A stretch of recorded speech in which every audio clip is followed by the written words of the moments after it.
We know it's toxic. We know it's rewiring us. But here's what they don't want you to realize. Your screen isn't just stealing your time, it's erasing your humanity. Social media wasn't designed to connect us. It was designed to farm us, to monetize our loneliness, our rage, our deepest insecurities. Every like is a hit of dopamine sold to the highest bidder. Every trend, a distraction to keep you numb. Let's get raw. You're being played. That fear of missing out? It's not yours. It's code written by a Silicon Valley dropout to keep you enslaved to an endless scroll.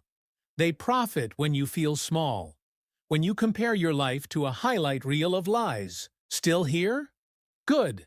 Now ask yourself, what's the one thing your phone replaced that you're too ashamed to admit?